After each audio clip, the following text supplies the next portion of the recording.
in the classification of plants, we had seen that plants are classified mainly into cryptogams and phanerogams. We had studied it.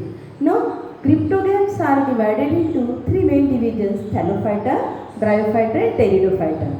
One by one we are going to in detail about all these variety of plants which are coming under the Thallophyta groups. See here, Thallophyta plants, they grow in water or in moist places, in the wall, on the wall, we can say, or in the substratum area on the earth. These plants coming under the thallus group do not have specific parts like root, stem and leaf. They are like a thallus spread everywhere.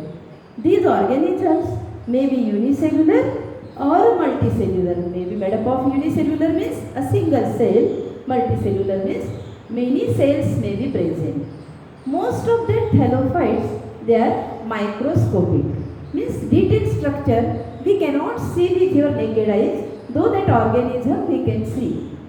Some of them, that's why it is said that some of them may be microscopic or large in size. If you are dividing the Thallophyta into three, they are algae, fungus and lichen. Algae are the autotrophic, they can prepare their food, okay, while fungi are heterotrophic, they are growing on dead and decaying matter, and that's why they are said to be heterotrophic.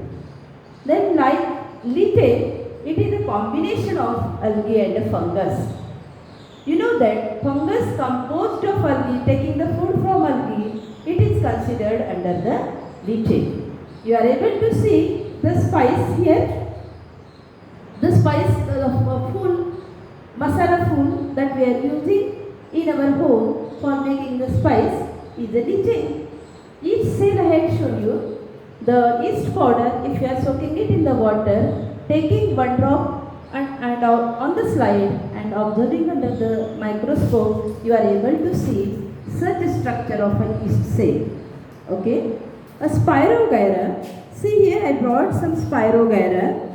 Okay, if you will take it and crush it into the smaller, and if you take it under the in the slide, see here, we will crush it, put some drops of water, and if you observe it under this microscope, you will able to see the structure, a filamentous structure which is shown here.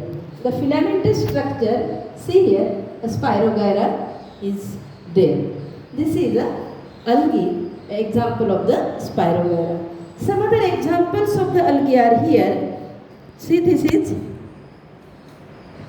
Chara plant and this is a Sargassum. We have these specimens in the school. Okay, so all these are the autotrophic plants coming under the group algae. The next is fungus, heterotrophic, cannot prepare their food.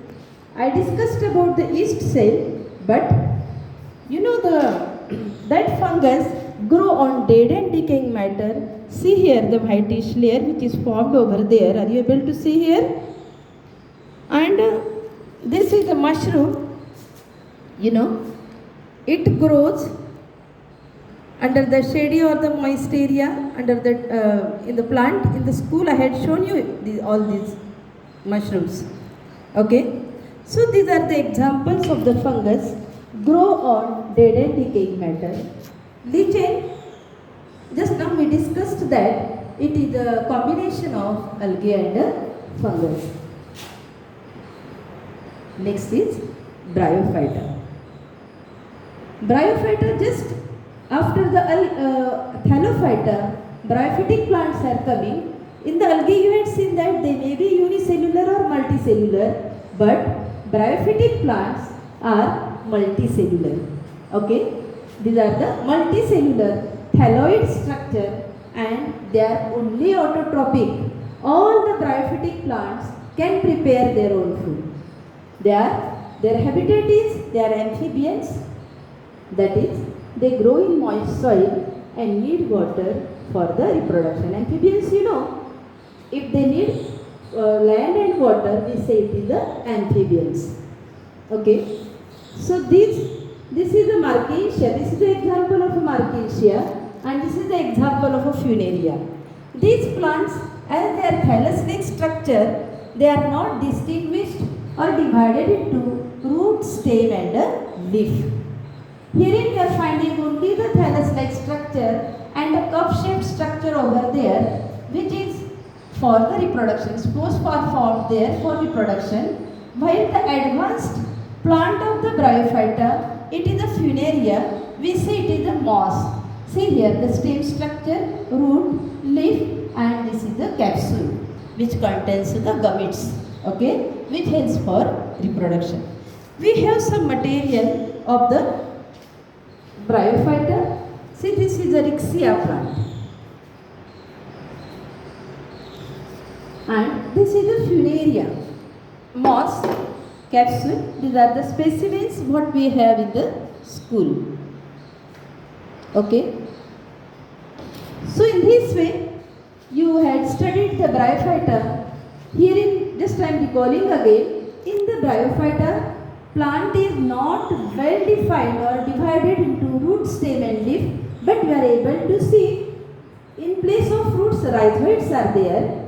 Okay, stem is not well developed, small roots are present in the advanced plant of Bryophyta, that is in Funaria. But in Marcasia, only a thallus-like green structure is there, and that's why no conducting tissues are there.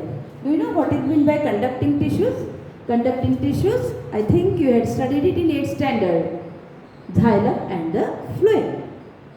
Xylem, you know that it carries the raw material from root to the stem and then to the leaves. But phloem carries the prepared food from leaf to the stem and then to the leaf. Herein, as these plants are smaller in size, no stem is there, roots are in the form of rhizoids, you are not able to, these plants do not have the specific tissues for the conduction. This is all about the Bryophyta. This is the last advanced group of Bryophyta. After that, in Cryptogams, the well advanced group is there, that is the Pteridophyta.